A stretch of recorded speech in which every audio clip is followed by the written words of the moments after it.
বিমান থেকে নামছেন পুতিন, তাকে স্বাগত জানাতে অধীর আগ্রহে অপেক্ষা করছেন বন্ধু কিম জং উন।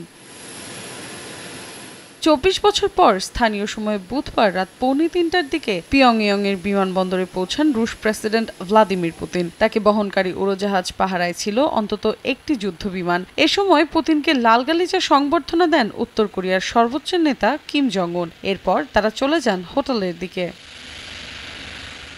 সফরে রাশিয়া ও উত্তর কোরিয়ার মধ্যে একটি অংশীদারি চুক্তি স্বাক্ষরিত হবে বলে জানিয়েছেন পুতিনের পররাষ্ট্রনীতি বিষয়ক উপদেষ্টা ইউরিশ উশাকভ। তিনি বলেন, চুক্তিটি দেশ দুটির মধ্যে সহযোগিতা আরও বাড়াবে। গেল কয়েক বছর আন্তর্জাতিক রাজনীতি, অর্থনীতি ও নিরাপত্তা সহ বিভিন্ন ইস্যুতে দেশ দুটির মধ্যে যা হয়েছে সেগুলো বিবেচনা রেখেই এই চুক্তি স্বাক্ষর করা হবে। তবে পুতিনের এই সফরকে ইতিবাচকভাবে দেখছে না দক্ষিণ কোরিয়া ও যুক্তরাষ্ট্র। এ সফর নিয়ে গেল শুক্রবার ফোন আলাপ হয় ওয়াশিংটন ও সিউলের শীর্ষ কর্মকর্তাদের মাঝে। সিউলের আশঙ্কা, রুশ প্রেসিডেন্টের সফরের কারণে সামরিক সহযোগিতা বাড়বে মস্কো ও পিয়ংইয়ং এর মধ্যে, যা জাতিসংঘের প্রস্তাবের লঙ্ঘন।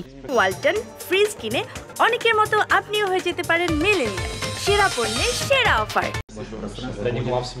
পুতিন সবশেষ উত্তর কোরিয়া সফরে যান ২৪ বছর আগে ২০০০ সালের জুলাইয়ে। গেল বছর সেপ্টেম্বরে রাশিয়া সফরে যান কিম জং উন। তখন তিনি পুতিনকে পিয়ংইয়ং এর নিমন্ত্রণ জানান। সেই নিমন্ত্রণে সাড়া দিয়েই পিয়ংইয়ং এর রুশ প্রেসিডেন্ট।